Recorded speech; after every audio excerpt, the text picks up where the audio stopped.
India में हर दिन लाखों लोग ऐसी मेडिसिन खा रहे हैं जिसे दुनिया की किसी भी मेडिकल गाइडलाइन ने अप्रूव ही नहीं किया। ये मेडिसिन मेडिकल स्टोर पर बिना प्रिस्क्रिप्शन के अवेलेबल है और लोग इसे मामूली फीवर, लूज मोशन और स्टमक पेन में ले लेते हैं।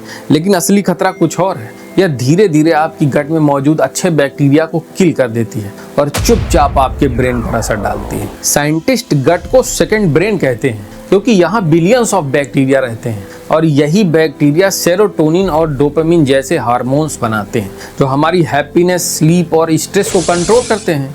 जब ये बैक्टीरिया हेल्दी रहते हैं तो हमारा माइंड बैलेंस रहता है, लेकिन जैसे ही हम बार बार एंटीबायोटिक लेने लगते हैं ये बैलेंस टूट जाता है। गुड बैक्टीरिया मरने लगते हैं और रिजल्ट होता है एंजाइटी, डिप्रेशन, मेमोरी लॉस और कई बार सीरियस मेंटल इलनेस तक। एम्स और निमहांस जैसे बड़े इंस्टीट्यूट की रिसर्च भी यही कहती है कि गट इम्बैलेंस और मेमोरी डिसऑर्डर का सीधा कनेक्शन है।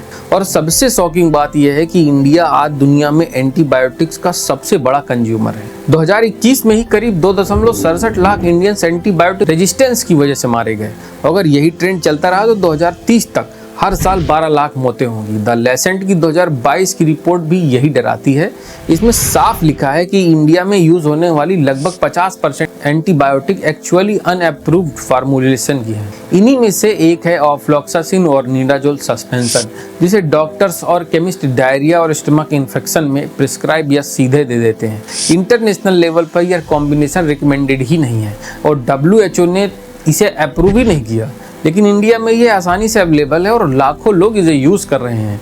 इसका रिजल्ट बहुत खतरनाक है। गट बैक्टीरिया डिस्ट्रॉय हो जाते हैं, ब्रेन का बैलेंस बिगड़ता है, लीवर पर प्रेशर आता है और न्यूरोलॉजिकल साइड इफ़ेक्ट होते हैं और बच्चों में ग्रोथ तक प्रभावित हो सकती है। और सबसे बड़ा खतरा ये मिसयूज़ एंटीबायोटिक रेजिस्टेंस को और तेज कर देता है। तो सवाल ये है कि सॉल्यूशन क्या है? आंसर हमारे ट्रेडिशनल फूड कल्चर में ही है। हमारी थाली पहले से ही ऐसे फूड्स मौजूद हैं जो गट को स्ट्रांग बनाते हैं, जैसे दही, इडली, डोसा, अचार। ये नेचुरल प्रोबायोटिक्स हैं जो गट को हेल्दी रखते हैं और ब्रेन को स्टेबल सपोर्ट करते हैं। 2020 में फ्रंटियर इन द साइकेट्री में छपी एक स्टडी ने प्रूव किया कि प्रोबायोटिक्स लेने से डिप्रेशन के सिम्टम्स 30 से 35% तक कम हो जाते हैं। लेकिन सिर्फ फूड से ही सब नहीं होगा, हमें हैबिट्स भी बदलनी होंगी। डॉक्टर के एडवाइस के बिना एंटीबायोटिक कभी ना लें।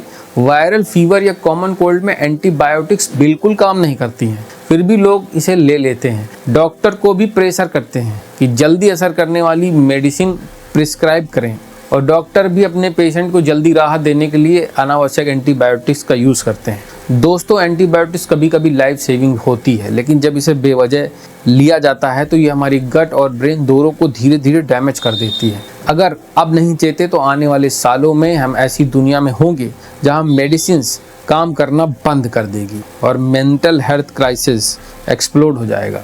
याद रखिए, हर बेवजह खाई गई एंटीबायोटिक्स सिर्फ आपके शरीर पर ही नहीं, आपके दिमाग पर भी वार करती। तो अगली बार जब मेडिसिन स्टोर पर जाएं तो मेडिसिन लें तो खुद से एक सवाल करें, क्या ये सच में ज़रूरी है? अगर ये वीडियो आपको यूज़फुल लगा हो तो इसे शेयर कीजिए और चैनल को सब्सक्राइब करना मत भूलिए, क्योंकि एक शेयर लाखों दिमाग बचा सकता है।